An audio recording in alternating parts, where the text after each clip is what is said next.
BPC 2019, environ 20 000 candidats font jauger leur connaissance dans le département du Borgou. Le lancement officiel de cet examen a lieu ce matin au CEG Hubert Maga de Parakou en présence de l'autorité préfectorale. Et puis, préparatifs pour l'élection du nouveau patron de la Haute Autorité de l'Audiovisuel et de la Communication AC. Aujourd'hui même démarre l'enregistrement et la délivrance des cartes d'électeurs à Parakou. Bonsoir à tous et bienvenue à cette toute nouvelle édition sur Nord Bénin Télévision. 19 154 candidats planchent dès ce lundi 27 mai pour le compte du brevet d'études du premier cycle BEPC dans le Borgou. Le lancement officiel s'est déroulé ce matin au CEG Hubert Maga de Parakou où 13 012 candidats composent.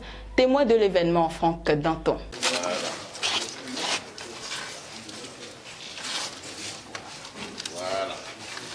C'est parti pour le BPC 2019 dans le Borgou. Les épreuves ont été solennellement lancées ce lundi 27 mai au CEG Hubert Koutoukou-Maga par les autorités politico-administratives de la ville de Parakou. De manière exhaustive, le directeur départemental dresse les statistiques. Au niveau du département du Borgou, il faut retenir que nous avons un effectif de 19 166 candidats qui composent. Et sur cet effectif, nous avons 8 540 filles et 10 626 garçons. Alors, il faut aussi retenir que le département du Borgou compte 24 centres. Et c'est au niveau de ces 24 centres que, n'est-ce pas, ces effectifs sont répartis. Cet effectif est réparti. Alors, je dois avouer que, comparativement à l'année dernière, nous avons observé une légère hausse en termes d'effectifs. Cela est dû, n'est-ce pas, aux efforts déployé par le gouvernement. Fidèle à la tradition, le préfet du Borgou appelle à la sérénité, à la méthode, tout en encourageant les candidats pour la réussite escomptée. Ce matin, nous venons donc de procéder au lancement de la première épreuve du BPC, sinon du BEPC. Dans l'ensemble, tout s'est bien passé. Comme l'a dit le directeur départemental, nous n'avons enregistré aucun incident, du moins pour le moment. Nous avons simplement souhaité que la nature puisse vraiment être clémente comme elle l'est déjà pour que nos candidats puissent donner le meilleur d'eux-mêmes. Et le souhait à formuler, c'est surtout que le département du Borgou puisse bien s'illustrer. Vous n'êtes pas sans savoir que l'année dernière, les résultats n'ont pas été aussi reluisants que cela. Cette année, l'année scolaire n'a pas connu de perturbations. Alors nous espérons que tout va bien se passer pour que le département du Borgou puisse vraiment être classé parmi les meilleurs. Vivement donc que les fruits tiennent la promesse des fleurs et que le département du Borgou sorte de son éternelle léthargie de l'antenne rouge pour le bonheur et l'honneur de la trilogie apprenants, parents et enseignants. Je vous l'annonçais en titre, démarrage des opérations de délivrance des cartes d'électeurs pour les élections à la AC 2019. L'activité a démarré ce matin et se poursuit jusqu'au 2 juin prochain à la mairie de Parakou. Nord Bénin Télévision reviendra plus amplement sur les détails de cette information. Actualité du Septentrion toujours, 5 motos volées et 7 personnes interpellées par le commissariat central de Parakou pour éviter ces cas de délit perpétrés depuis un moment précisément au centre hospitalier universitaire et départemental du Borgou CHUD.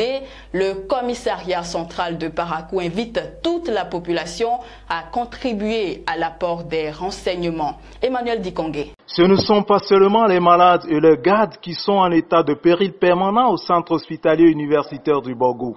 Nos célèbres mais anonymes héros nationaux y ont démantelé un vaste réseau de voleurs de motocyclettes ce dimanche 26 mai 2019.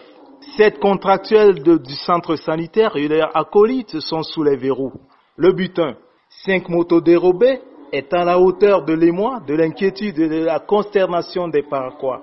La prudence doit alors accompagner les renseignements nécessaires pour que ce lieu de soins ne pâtisse plus de la stupidité qui vole lamentablement l'innocence de la cité. Madame, Monsieur, le paludisme n'a plus de secret pour le tradithérapeute Clément Yargo, président de la maison Artemisia Bénin. Regardez plutôt les résultats de cet entretien accordé à notre reporter Chalada Boukor. Artemisia, c'est une plante médicinale, la meilleure plante au monde contre le paludisme. Ici, au Bénin, nous cultivons deux variétés d'Artemisia. Il y a l'Artemisia annua, que nous voyons ici, qui est d'origine chinoise, et l'Artemisia afra, qui est d'origine africaine. En un mot, voici ce que c'est que l'Artemisia.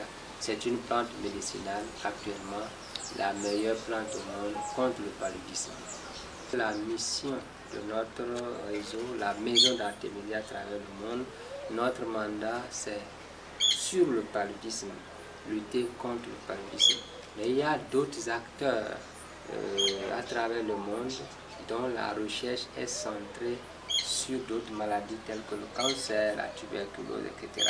Mais nous, notre mandat, c'est sur le paludisme.